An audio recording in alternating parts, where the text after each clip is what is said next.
दोस्त, इस जीवन में जब भी हार से निराश हो जाओ, 4, The communication was lost. कोई तुम्हारी हार का मजाक उड़ाए, 3, भारत को टेक्नोलॉजी की दुनिया में भी नाकामी का सामना करना पड़ा। 2, हिंदुस्तान ने बड़ा शोर होल बर्पा किया था कि वो चांद पे जा रहा है और वो मुंह के बल गिरा। 1, और कम बैक करना हो। The historic mission to the moon and the launch of India's Chandrayaan-3 वो करना हो जो दुनिया के लिए अभी तक इम्पॉसिबल हो। तो याद रखना, इतिहास वहीं छपते हैं जब हार दिल पे छप जाती है। और ऐसा ही कुछ कर दिखाया भारत की इंडियन स्पेस रिसर्च ऑर्गेनाइजेशन ने। स्पेस साइंस में भारत की सबसे बड़ी कमबैक स्टोरी, जिसने हर भारतीय का सर गर्व से ऊंचा कर दिया, वहीं कुछ देशों की बोलती भी बंद करवा दी। ग्रेटेस्ट कमबैक स्टोरी का सफर शुरू होता है 22 अक्टूबर 2008 से। ये वो दिन था जब इसरो ने चंद्रयान-1 लॉन्च किया, जिसकी टोटल इन्वेस्टमेंट 386 करोड़ थी।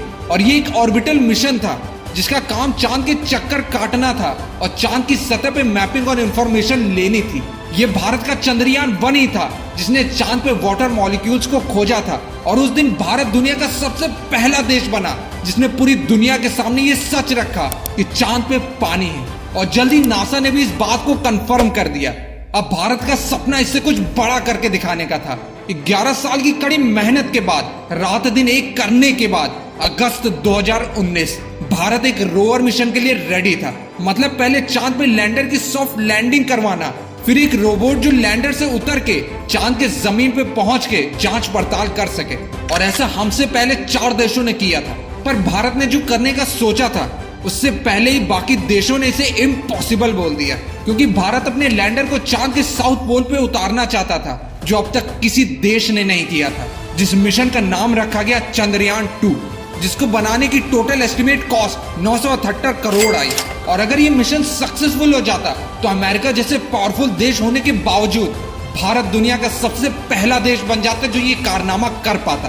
और उस समय इसरो के चेयरमैन थे के सिवन। और 20 अगस्त 2019 को भारत चंद्रयान-2 लॉन्च कर देता है और रोवर को 48 दिन लग जाते हैं धरती से चांद तक पहुंचने के लिए। 6 सितंबर 2019 चंद्रयान-2 पूरा रेडी था चांद पे लैंड करने के लिए। पूरी देश की निगाहें टेलीविजन पे टिकी थी और बस 2 किलोमीटर की दूरी बची थी इतिहास रचने के लिए। पर अचानक से तकनीकी दिक्कत आने की वजह से लैंडर अपने पाथ से भटक जाता है। 335 मीटर की दूरी बची थी चांद के सरफेस तक पहुंचने की।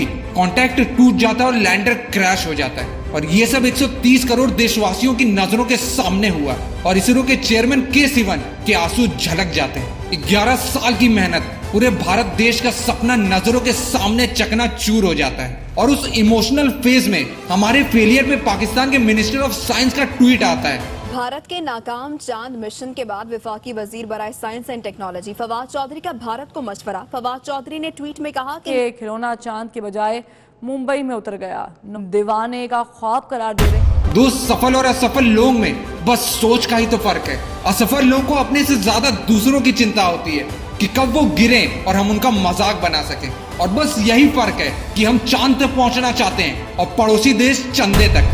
दोस्त, जो गिरता है और उठता है वो हमेशा उन सबसे मजबूत होता है जिसने कोशिश नहीं की। टूटने लगे हौसला तो याद रखना, बिना मेहनत के तक तो ताज नहीं मिलते। ढूंढ लेते हैं अंधेरों में मंजिल, क्योंकि जुगनू कभी रोशनी के मोहताज नहीं होते। और इसरो भी इसी तरह अपनी हार से सीखते हुए दिन रात एक करके करेक्ट 3 साल 11 महीने बाद 14 जुलाई 2023 को 2:35 पे श्री हरिकोटा के सतीश धवन स्टेशन से चंद्रयान-3 को लॉन्च कर देता है, जिसकी कॉस्ट 615 करोड़ आती है। अब तक टोटल 7 देशों ने चांद पे हार्ड लैंडिंग की थी, जिसमें एक भारत देश भी था। और सॉफ्ट लैंडिंग करने वाले जिसमें रोबोट को भेजा गया वो टोटल 3 देश थे। पर चंद्रयान-2 के फेलियर के 3 साल बाद भी अभी तक चांद के साउथ पोल पे कोई नहीं पहुंच पाया था। रिसेंटली रशिया ने लूना 25 चांद के साउथ पोल पे भेजने की कोशिश की, जहां वो भी नाकाम रहे और लूना 25 क्रैश हो गया। दोस्त, इस मिशन को इम्पॉसिबल इसलिए बोला जा रहा था क्योंकि चांद के साउथ पोल पे सूरज की रोशनी नहीं पड़ती और 14 से 15 दिन का बहुत ही छोटा सा गैप है जहां मौसम स्टेबल होगा। और ये दिन बीतते ही चांद के साउथ पोल पे पारा -235 डिग्री से भी नीचे गिर जाएगा और इस डिग्री पे सारे रोबोट और उपकरण जाम होकर फेल हो जाएंगे, जिसकी वजह से सारे देश इस मिशन को करने से पीछे हट रहे थे। पर भारत देश नहीं। 23 अगस्त 2023 शाम 6 बजे जब पूरी दुनिया की निगाहें फिर से भारत देश पे थी, क्योंकि भारत वो पॉसिबल करने जा रहा था जो सबके लिए इम्पॉसिबल था। घड़ी की सुई 6:02 पे चंद्रयान 3 का लैंडर सक्सेसफुली चांद पे लैंड कर जाता है। भारत दुनिया का सबसे पहला देश बन जाता है जो चांद के साउथ पोल पे उतरता है और इतिहास रच देता है। साला कमबैक ऐसा करो कि दुनिया के टॉप 4 देश तुम्हारे लिए ताली बजाएं। और भारत ने उन लोगों को जवाब जिनके झंडे पे चांद है, चांद पे तिरंगा लहरा के दिया। दोस्त, जीवन में जब भी फेलियर आए निराश मत होना। जब हार मिले तो ये मत सोचना कि क्या खो दिया, ये सोचो कि क्या मिला। चंद्रयान 3 को बेहतर बनाने के लिए सबसे बड़ा हाथ चंद्रयान 2 का था। चंद्रयान 2 तो फेल हो गया था पर उसका ऑर्बिटर अभी भी काम कर रहा था, जिसकी बदौलत चंद्रयान 3 में इसरो को ऑर्बिटर भेजने की जरूरत नहीं पड़ी। ये चंद्रयान 2 ही था जिसकी वजह से हमें पता चल पाया कि कौन सी ऐसी सतह है साउथ पोल की जहां चंद्रयान 3 को सेफली उतारा जा सकता है। ये चंद्रयान 2 का फेलियर ही था जिसकी वजह से एनालिसिस करके चंद्रयान 3 को ऐसा बनाया गया कि टिल्ट पोजीशन में भी लैंड कर पाए और लेग्स को और मजबूत किया गया। जिस फेलियर का मजाक उड़ाया गया ये वो फेलियर ही था जिस पे चढ़ के भारत ने चांद पे अपना तिरंगा लहरा दिया। दोस्त, जीवन में हार जैसा कुछ नहीं होता, या तो जीत होती है या सीख। लाइफ में फेलियर से कभी मत घबराओ, फेलियर को अटेंशन दो, वही आपकी सक्सेस की कहानी लिखेगा। और जो मजाक उड़ाते हैं उनको जवाब अपनी सक्सेस का झंडा गाड़ के दो। लास्ट में इस ऐतिहासिक लम्हे पे दोस्त, आज मैं सभी भारतीयों को वो पल याद दिलाना चाहूंगा जब 3 अप्रैल 1984 को स्पेस मिशन पे गए राकेश शर्मा से इंदिरा गांधी ने पूछा कि स्पेस से हमारा भारत कैसा दिखता है। तो राकेश शर्मा इस सवाल पे कहते हैं, ऊपर से भारत कैसा दिखता है आपको?